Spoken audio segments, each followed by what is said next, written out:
Hello everybody, it's Merlin here, and I wanted to do a brief little video. This is kind of sort of a partial response to another video I did just talking about how your perceptions of certain characters and things from your favorite series, change over time, and how Vegeta, even though he's like one of the most popular characters in the series and he does have some legitimately good development, I do feel like he might be a little bit overrated, or at the very least perceived a radically different way, which I think changes some people's perceptions of him.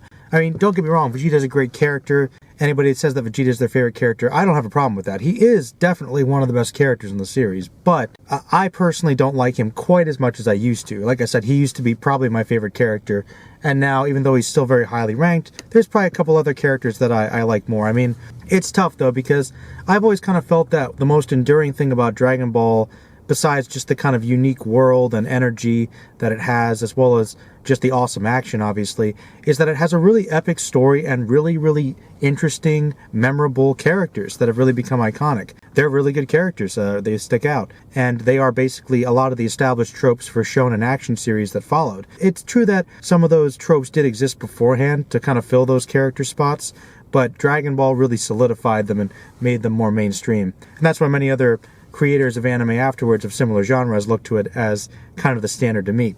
But basically what I wanted to talk about was just generally Krillin, basically, because I've been making videos and primarily starting off with character analysis, and specifically at the beginning it was mostly character analyses of Dragon Ball characters, and my first ever video was on Krillin.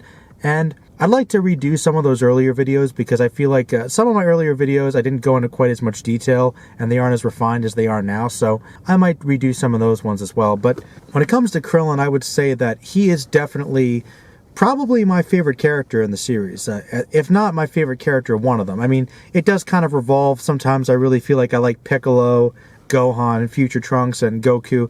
It depends. I mean, of course, some of the villains are great, but Krillin, I think, has pretty much consistently been my favorite character for a long time.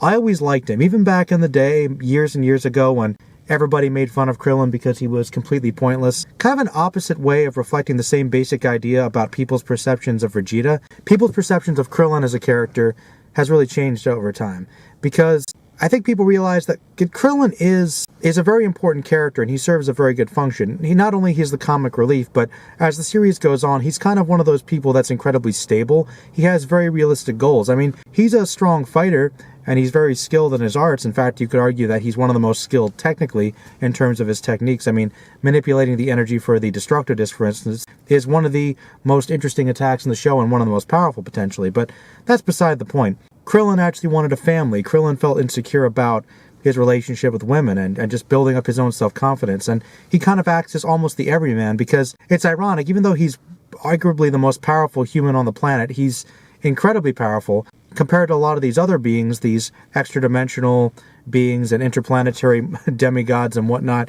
He's still kind of struggling to survive most of the time. But that's kind of what makes him so awesome, is that admittedly, one of the great things about a lot of these shonen characters, especially characters like Goku and Vegeta, but even lesser characters like Krillin, who are less powerful, they still are incredibly brave and they're still incredibly determined. They don't give up. They fight against the odds and they're willing to sacrifice themselves for the betterment of their world and all these people and for their family and for the things they care about. And that's the thing I love about Krillin. He's incredibly compassionate. He's almost selfless. And he's also kind of almost the strategist. He's the most reasonable. He kind of thinks outside the box where people are more likely to rush ahead. And Krillin kind of actually serves a similar function that Piccolo and Vegeta do at certain points. I mean, he is that strategist. He actually uses his mind sometimes in battle because he knows that he's outmatched in power and technique sometimes.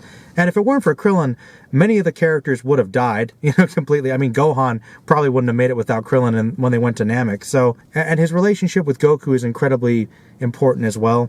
I feel that Krillin, thankfully, has become a character that's a lot more appreciated in recent years. And I think that's something I'm really glad to see, because admittedly, people still kind of, I think, make fun of him, and some people might not appreciate him as much if you look at it purely superficially. Yeah, he's not the most powerful character, but Krillin has a lot of heart. He's got intelligence, and he's really one of the, if you think about it, his challenges are some of the most difficult to overcome in combat, and in some ways I think that's more impressive. He's incredibly brave. He's willing to go up against these odds where he knows he has little or no chance, but he's still there with his friends. He's incredibly loyal, and he was active throughout most of the major events. So don't discount Krillin. He's an incredibly important character, even if he's not your favorite. But he definitely has gotten more love over the years, and I think, ironically, even shows like Abridged TFS, they kind of make fun of those things and exaggerate various aspects of Dragon Ball, but I think even they've kind of shown that Krillin does have more reasons you should respect him. Alright guys, well, that was just my reasoning on why I'm glad that